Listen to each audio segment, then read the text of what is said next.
A decorated Navy officer, Lieutenant Commander Jessica Harrison, was silenced after sounding the alarm on a critical safety flaw. Demoted and humiliated, she's reassigned to observe only on the flight deck, stripped of authority, but not her integrity. But when a seasoned F-35 pilot brings operations to a halt and refuses to launch without her signal, a ripple of tension sweeps through the chain of command. What follows is a battle not just for vindication, but for the truth buried deep within the Navy's silence.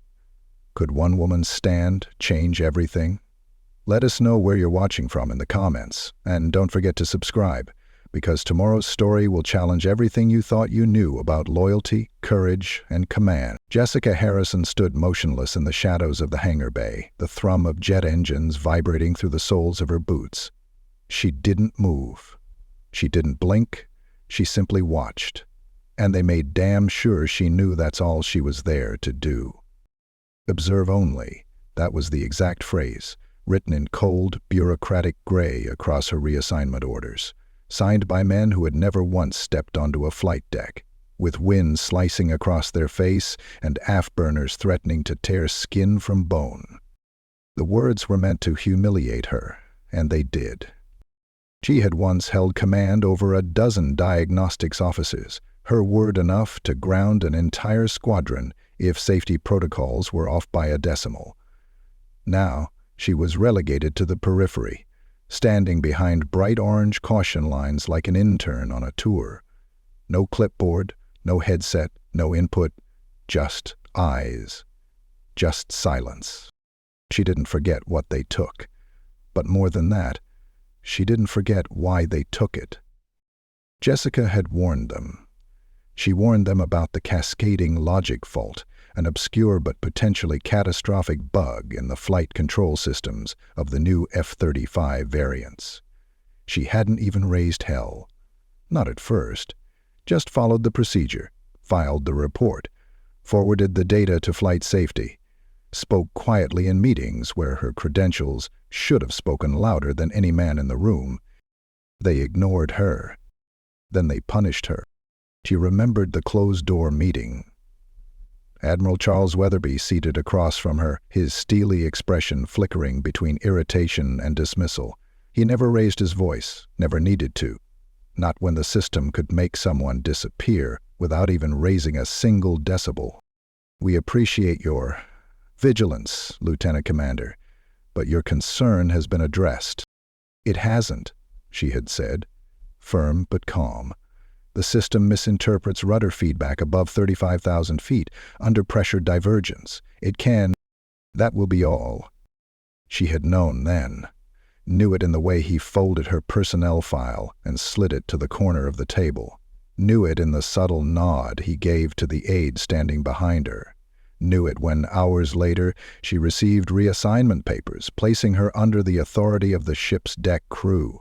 Observe only. No formal demotion, no hearing, just silence. Now she was a ghost in her own command.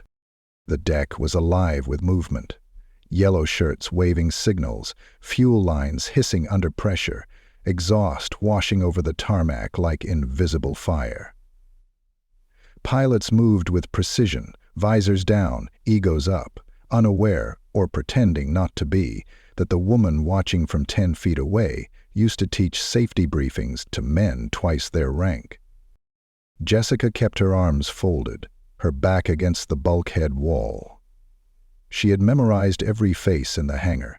That was her habit, cataloging, absorbing, calculating risk. She wasn't here for revenge. She wasn't here for redemption either. She was here because she still believed someone had to give a damn. And somewhere deep inside her, beneath the humiliation, beneath the betrayal, she knew something was coming. Something they hadn't planned for. Something that would force the truth to the surface, whether they were ready or not. "Hey," the voice was clipped, uncertain. Lieutenant Jonah Pierce, a logistics officer barely 3 years out of Annapolis, approached her with the hesitance of a man still figuring out whether she was radioactive or just a relic. You need anything?" he asked. She raised an eyebrow. He fumbled. We're running diagnostics on bird 26. Might get a little loud. She gave a polite nod. It's a flight deck, Lieutenant. I'm used to loud. He chuckled nervously and walked away, clutching his tablet like a lifeline. They all did that. Spoke to her like she was breakable, like she might snap if someone breathed too hard in her direction, as if her entire career hadn't been built on steel nerves and tighter tolerances. Jessica had run system simulations during blackouts. She had overridden fail-safes with nothing but a flashlight and muscle memory. But now, she was an ornament, a warning, a scarlet letter in camo fatigues. "Watch the left wing," came a shout from across the bay. Commander Blake Ransom strode toward his jet with the casual confidence of a man who'd faced death at Mach 1 and came back smirking. His flight suit hugged his frame like second skin, and the helmet tucked under his arm bore the paint-scratched insignia of 5 carrier deployments. Jessica watched him out of habit more than interest. Ransom was the kind of man who played the game well. Never rocked the boat, never stepped out of line, and always knew when to wink at the right brass. And yet, he wasn't a bad officer. In fact, she knew for a fact that he'd once quietly delayed a launch because her team flagged a thermal mismatch on the left stabilizer. That was before the reassignment. Like the others, he barely nodded her way. Not out of cruelty, but caution. She wasn't contagious, just inconvenient. Her eyes drifted to the launch crew prepping the aircraft. 2-6's refueling rig was slow to disengage. That wasn't typical. She took 3 steps forward, instinctively zeroing in on the valve joint. Too much condensation, a sign of improper thermal bleed. Her mind filed it under minor deviation, but the hairs on her arm didn't agree. Then she heard it, soft but distinct, a misfire in the auxiliary power unit. Jessica's jaw tightened. No one else seemed to notice, or care. He stepped forward, just past the caution line, and caught eyes with Petty Officer Miles, who was running final checks. "Shut it down," Jessica said, voice low but firm. Miles blinked. "Ma'am?" "Shut it down." In greenlit. "Launch in 2. Jessica's tone didn't change. "The APU just misfired. If the bleed valve locks mid-cycle, that's a flameout risk. We didn't catch that." "I did." Miles hesitated, glancing toward the tower like a child asking for permission to break a rule. Jessica didn't flinch. "You delay that bird or I'll delay it myself." Before Miles could decide, a crackle came over the comms. "Tower to deck. Commander Ransom is holding launch. Says he won't take off without confirmation from Harrison." The hangar froze for half a breath. Jessica didn't move. She didn't blink. And for the first time in weeks, she stepped forward, not to observe, but to command. Jessica Harrison sat perfectly still, her headset pressing lightly against her braids, her breath shallow beneath her oxygen mask. Her hands hovered inches above the control panel of the launch tower's tracking console. Hands that had once maneuvered complex defense systems in Iraq, now waiting for permission to do the most basic function in this Air National Guard simulation. Give a green signal, but the order hadn't come, and in this high-stakes scenario, silence could mean failure. Across from her, behind the thick pane of ballistic glass, Major Rick Caldwell leaned into the launch control officer's chair, chewing on the end of a pen. "Remember," he said, voice bleeding with a patronizing tone Jessica had grown familiar with, "you're here to observe only. Don't touch anything unless told." Jessica nodded once, slowly. The words stung, not because they were new, but because of what they implied. Observe only, like she wasn't capable. Like she hadn't already run circles around half the tech offices here during pre-mission evaluations. Like the 3 combat tours and commendations under her name had come from watching others do the job. The room buzzed with routine chatter. An F-35 prepped for takeoff on runway 7. The tower buzzed with confirmations, coded exchanges, and soft beeps. But all of it washed over Jessica like static. Her mind was focused on the screen before her, where telemetry showed one anomaly, a misaligned beacon signal flickering on the primary path of the launch. It was faint, but it was real, and no one else seemed to notice. Her jaw clenched. "Major Caldwell," she said carefully, keeping her tone neutral. "We've got a conflict in the beacon transmission. Recommend delaying launch until it's re-verified." Caldwell didn't even glance her way. "The tech will catch it if it matters." Jessica's fingers twitched against her thigh. She knew this wasn't about protocol. It wasn't even about rank. It was about her. About who she was and what she represented. A black woman in a seat many didn't believe she deserved. And the military might have changed uniforms, slogans, and recruitment posters, but the tension beneath the surface still simmered. Across the control panel, Tech Sergeant Williams leaned closer, his brow furrowed. He noticed the same flicker she had. "You seeing this?" he asked, voice just above a whisper. Jessica nodded. "I flagged it 2 minutes ago." Williams blinked, looked toward Caldwell, then back at her. "And?" "I was told to observe only." Williams muttered something under his breath and leaned back. The tension in the room thickened, the countdown now at T-90 seconds. Jessica stared at the screen. If that beacon failed, the F-35 wouldn't be able to verify IFF, identification friend or foe, over live territory. That meant a potential shutdown of the entire simulation. Worse, in a real-world scenario, it could mean friendly fire, misidentification, disaster. She didn't move. Not yet. But her finger hovered closer to the comm override. Caldwell glanced at the countdown. "All right, prepare to green light." "Sir," she said firmly this time, "I strongly recommend we delay. That beacon misalignment is getting worse. If we launch without correction, the IFF lockout won't confirm." Caldwell turned his chair slowly. "And what part of observe only was unclear, airman?" The room went silent. Jessica felt the air pull tight across her chest. The other officers glanced between them, the kind of silence that only came before someone either backed down or blew the whole damn roof off. Jessica's voice was steady. "Sir, with respect, you're ordering a launch with incomplete beacon verification. That violates launch protocol per NORCOM Regulation 37A. If the F-35 leaves this runway without confirmation, any resulting incident will be documented as a procedural failure traceable to this control tower." For a moment, no one breathed. Caldwell's eyes narrowed, the corners of his mouth twitching. "You're quoting regs to me now?" "Yes, sir." He was about to respond when a sudden alert pinged across the screen. Bright yellow, flashing. Beacon error. Unverified IFF code. Jessica didn't wait. She reached forward, hit the comm interrupt, and barked into the mic.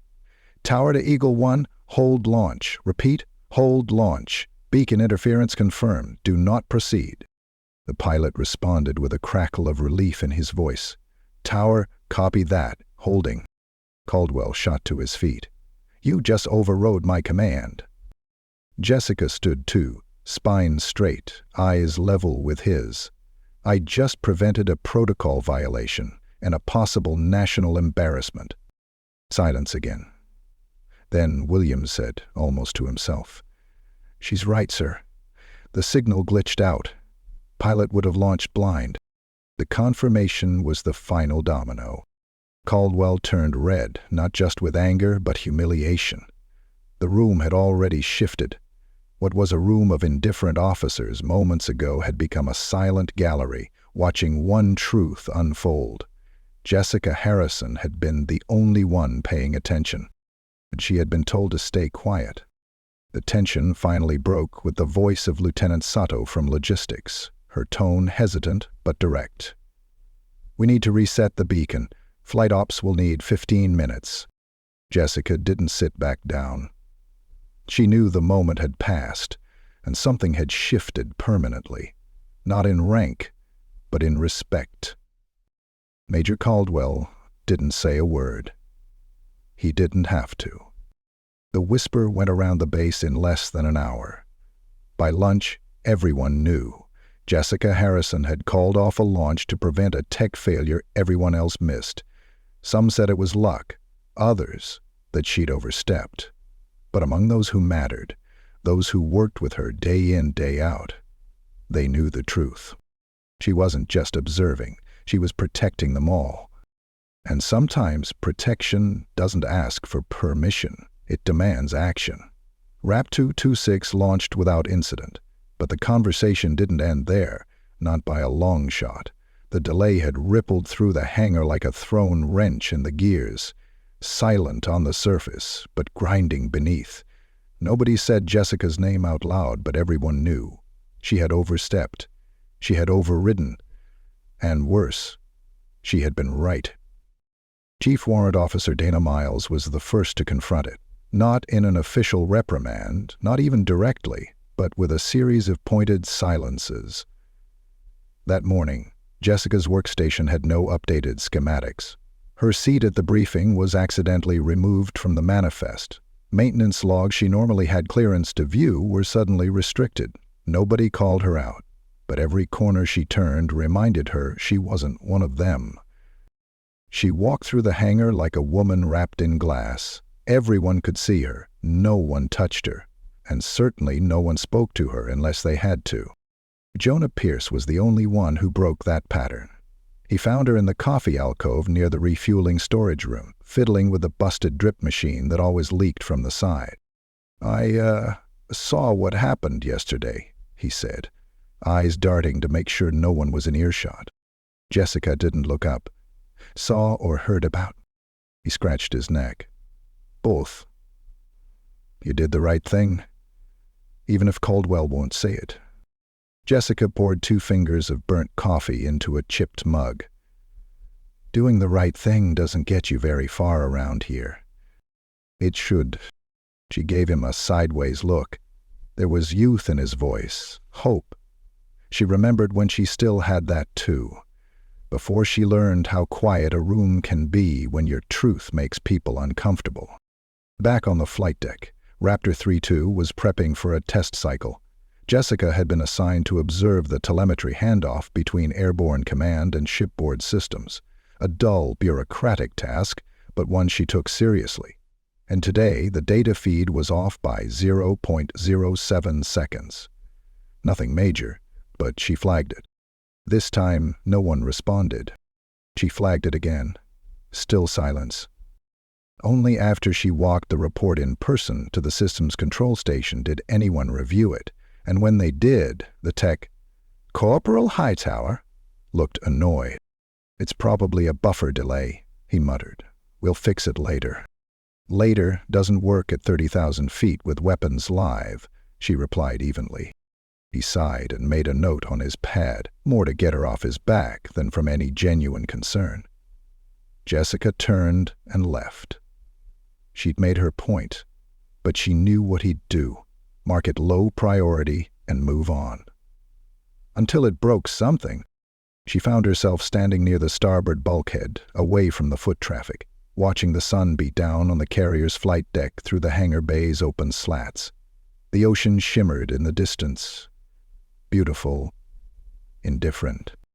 She thought about her grandmother, Bernice Harrison, who used to say, "They'll ignore you right up until they need you. Then they'll pretend they always listened." Jessica closed her eyes and took a breath. Across the hangar, a young deckhand, Petty Officer Mia Collins, watched her. Watched the way Jessica held her shoulders, the way she carried herself, even as the crew carved invisible lines around her. Mia didn't say anything. But that afternoon, when Jessica reviewed the intake valve diagnostics again, she found a sticky note tucked under the panel edge. Fuel calc was off by 2.1% on the last cycle. "You were right. Mirmek." Jessica didn't smile, not outwardly, but she folded the note carefully and slid it into her breast pocket. That was something. Later that day, she stood at the far end of the control tower during another launch sequence. Blake Ransom's bird, Raptor 19, was cued for lift. His pre-checks were flawless, his comms clear. But as the launch officer waved the green baton, Ransom paused. Jessica squinted, his head turned. His visor didn't move, but his gaze clearly scanned the observation line where Jessica stood. He held up 2 fingers, then dropped them. A pause. Then he nodded. The jet screamed forward and tore into the sky. Nobody else seemed to notice. But Jessica knew.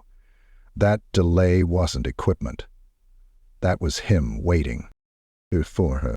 No one said it out loud. But something had shifted again. Jessica stood just outside the tinted glass door, her palms cold even in the warm corridor air. The words etched on the frosted panel, "Operational Flight Planning, Authorized Personnel Only," looked familiar, like home. Yet now they might as well have read, "Restricted. You don't belong anymore." She'd been in this room dozens of times before, back when she had a seat at the table, a real seat. Not one against the wall with no name tag. Not one silently offered as an afterthought. From inside, muffled voices bounced through the door, urgent, clipped, male. Commander Bain's voice dominated the conversation, firm and technical. Jessica closed her eyes for a second, steeling herself, then opened the door and stepped in.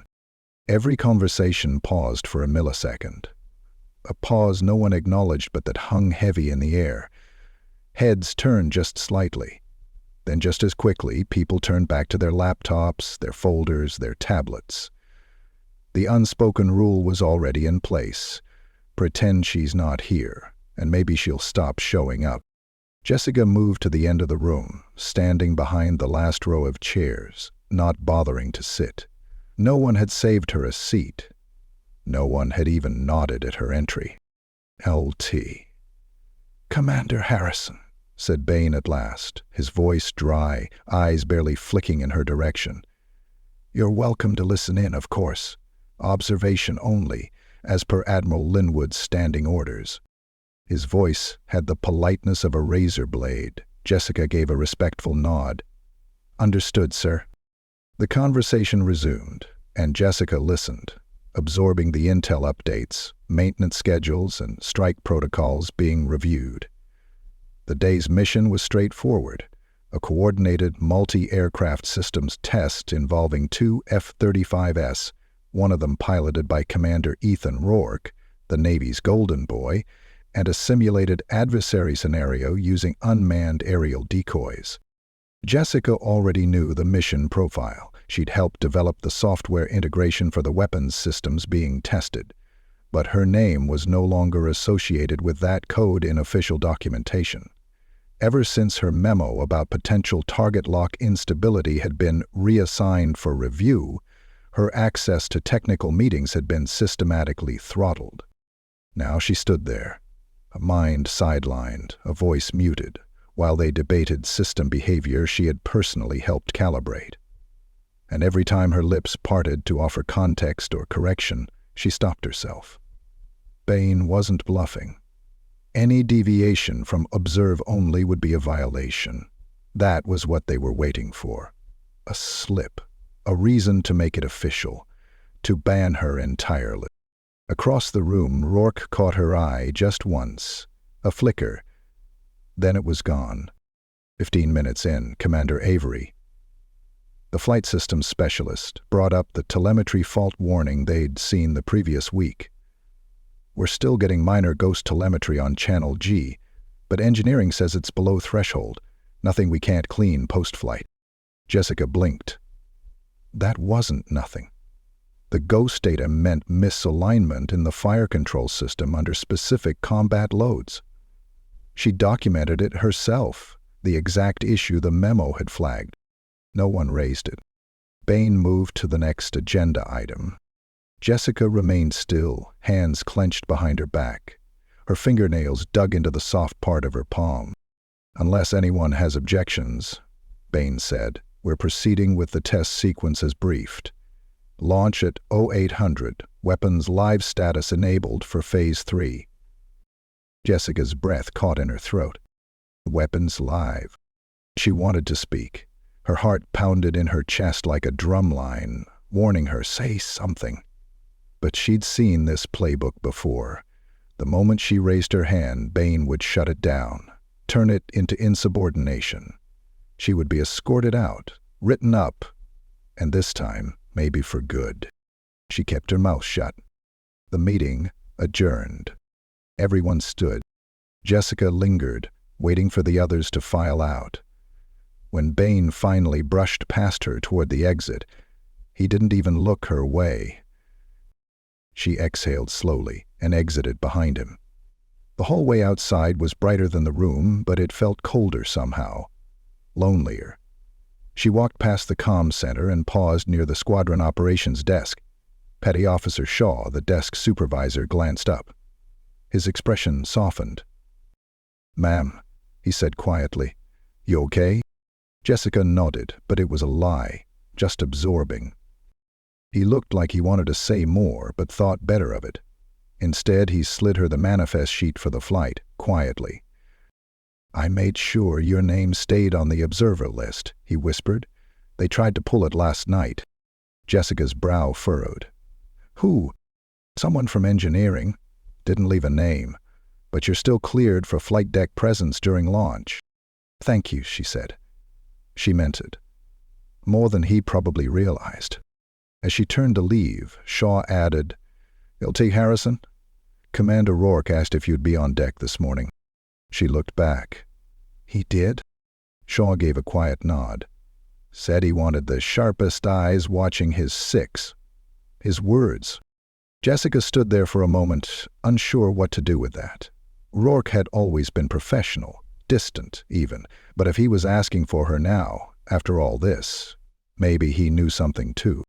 She walked toward the flight deck access elevator. Her boots echoed down the corridor, the sound louder than she remembered, like the ship was amplifying her every step. When she passed the maintenance hangar viewing bay, she paused to look down. There it was. The F-35 Lightning II.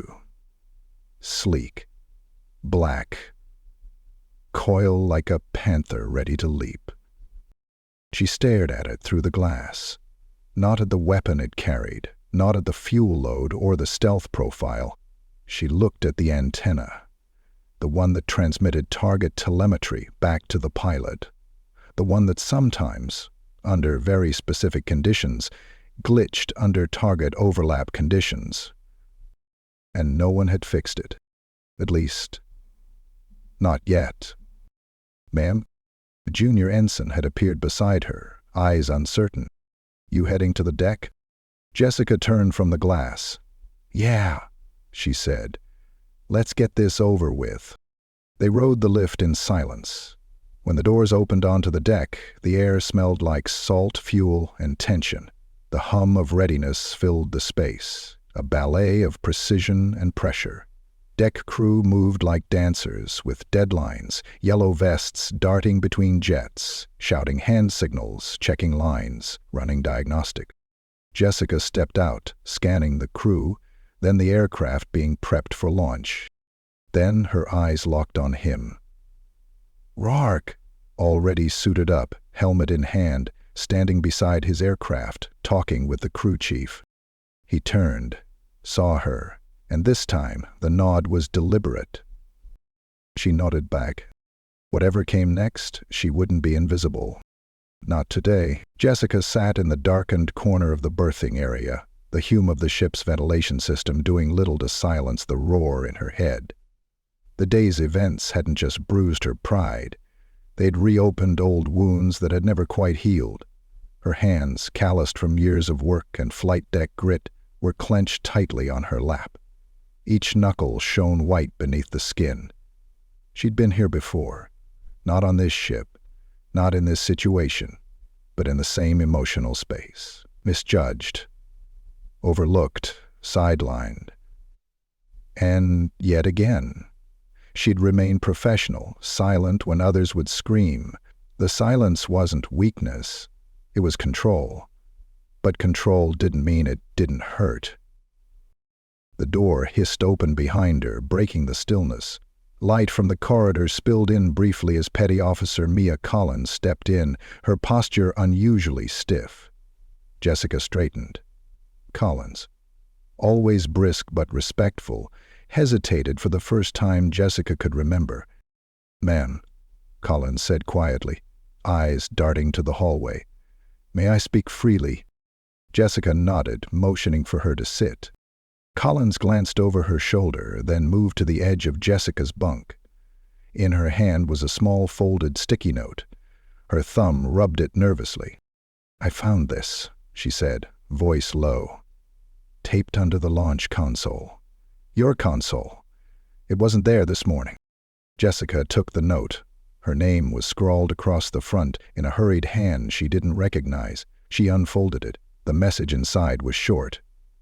"Check the diagnostics history 7:14 hours. Level 3 overwrite logged but not cleared." Her breath caught. Level 3 overwrites were rare and highly restricted. Even seasoned officers couldn't access that level of code manipulation without clearance. If someone had tampered with systems at that level, it wasn't a simple error. It was sabotage. Or a cover-up? Collins leaned closer, lowering her voice even further. "I didn't tell anyone. But I knew if anyone should see it, it was you." Jessica looked up, eyes narrowed. "Why are you doing this?" Collins hesitated, then shrugged, as if the answer was obvious. "Because you noticed when nobody else did. That day with the hydraulics, you caught it. We all saw. We don't forget that." Jessica gave a single grateful nod. "Thank you, Petty Officer. You did the right thing." Later that night, long after most of the ship had quieted to its rhythmic groans and distant clanging, Jessica slipped into the diagnostics room. She timed it carefully, choosing a shift's overlap when the logs would be untouched and the room typically empty. The humming glow of monitors lit her face as she keyed in her access code. The data fed onto the screen in endless columns, most of it standard readings, but she found it quickly. 7:14 hours. A level 3 overwrite, flagged and oddly tagged with a clearance ID that shouldn't even exist in the system. Her eyes scanned the parameters. The overwrite targeted launch delay protocols on the catapult system, exactly the issue the F-35 pilot had paused over. Her blood ran cold. Whoever had done this hadn't just overridden a safety system. They had intentionally masked a fault. This wasn't negligence. This was deliberate.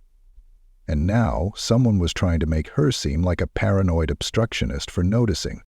Jessica copied the logs to a secure drive she kept hidden in her locker. She backed out of the system, erasing traces of her login. Her breath was slow, controlled. But inside, the storm had begun. The next morning came heavy with humidity and heat, but Jessica felt clearer than she had in weeks. She wasn't just standing on truth now. She had proof. She walked straight into the ready room, interrupting a strategy session with Commander Ransom and 2 other deck leads. Heads turned. Murmurs fell. "Commander Ransom," she said evenly, "I need to speak with you, privately." He looked annoyed, but her tone allowed no room for debate. He nodded toward his office. Inside, Jessica pulled the door closed, dropped the secure drive onto the desk between them, and met his eyes. This contained system logs showing a level 3 overwrite before yesterday's delay. "You remember that? The hesitation before launch?" Ransom's eyes narrowed, unsure whether to be angry or curious.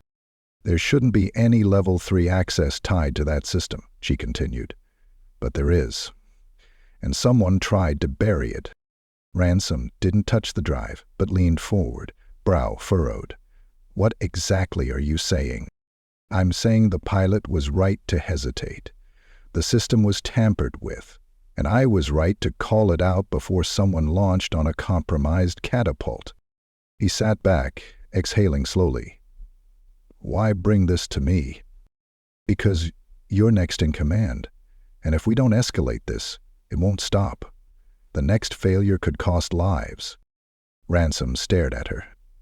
For a long moment, neither moved.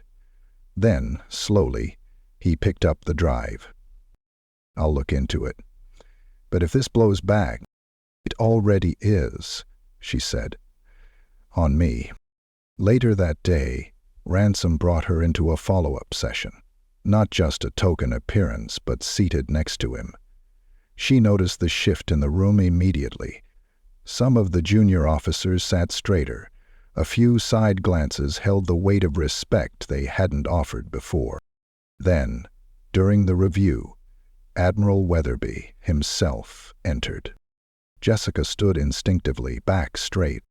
"Lieutenant Commander Harrison," the Admiral said, voice even, unreadable.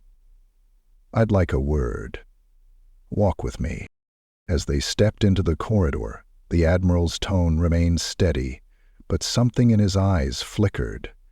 Recognition, perhaps, or something approaching unease.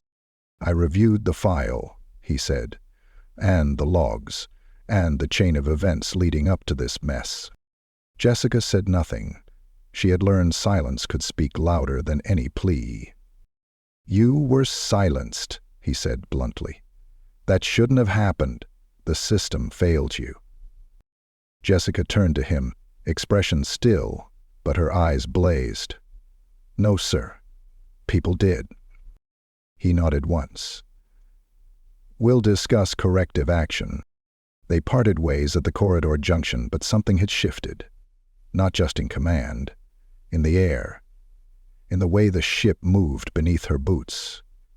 Jessica knew things wouldn't snap back to normal, but for the first time, she wasn't walking alone. The moment the tower went quiet, it wasn't technical. It was tactical. Jessica felt it. In the world of aircraft carriers, silence was never peace. It was pressure, dip-in warning, the kind that pressed against your ribs, telling you something was about to snap. Jessica sat alone at the auxiliary monitoring station inside the tower, reviewing the flight risk assessment for a scheduled night launch. She had barely touched her protein bar. Her headset rested around her neck. The low drone of ambient systems filled the room. Until a second operator, Lieutenant Gaines, stood up from his console without a word and walked out. Then the next tech left. And the next. No words, just shuffling footsteps and subtle glances. Within 3 minutes, the tower had emptied, leaving Jessica in the center seat, alone. She looked at the blinking monitor lights, then at the exit. Someone had pulled them. Someone wanted her out of the loop. She stood and checked the control access screen. Her login was still active. Full permissions. For now. But the comms were dark. The outgoing signal channel had been switched to a dormant relay node. An invisible hand had cut her mic without alerting her panel. Jessica didn't panic. She trained too long for that. Instead, she pulled up a secondary channel embedded in the maintenance subroutine and rerouted a text ping to Ransom's onboard tablet. "Tower comms dark. Room cleared. I'm still here. JH?" Seconds later, her screen flashed back. "Stay where you are. On my way." "Bria." She stepped back from the station, her reflection caught in the dark glass of the external viewing panel. The shadow of her figure, small compared to the scale of the operations room, looked nothing like the version of herself she'd once envisioned when she first joined. She had imagined control, admiration, purpose. Now she was just trying to hold the center while everyone else walked away. But that note had changed everything. The overwrite code she had uncovered had triggered a tremor. Someone knew she'd dug too deep, and that same someone still had enough pull to make an entire control room go silent. The door behind her clicked open, and Ransom stepped through, his helmet under his arm, flight suit zipped, jaw tight. "They yanked the team?" he asked, looking around. Jessica nodded. "They wanted the tower dark, but not disabled." He moved to the console beside her, his fingers flying across the panel. "Override protocol still active," he muttered. "They didn't shut down the tower. They just redirected the comms and pulled the bodies. Which means they expect plausible deniability, Jessica finished. If something goes wrong, there's no witness on the board. Ransom looked at her. But you stayed. I don't walk off when I see the hill. I climb it. His eyes softened just a moment. Not in pity, in respect. The door opened again, and Admiral Weatherby entered with his assistant in tow. Jessica straightened. Commander. Lieutenant Commander, the Admiral said curtly. You've made quite the mess. Ransom stood firm. With respect, sir, the only mess here is the attempt to silence an officer who reported a system compromise. Jessica added, and this tower was just emptied to suppress operational oversight. You want to talk mess, sir? Let's talk about that. Weatherby looked between them, his expression unreadable. Then, slowly, he walked to the central console and reviewed the screen. I'm told you accessed a Level 3 diagnostic log without authorization.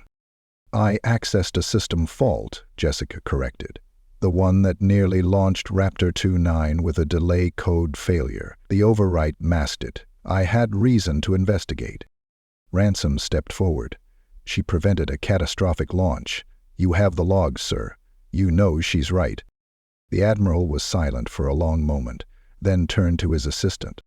Restore full comm access, he said. Recall the tower team, now. Jessica didn't let herself relax, not yet.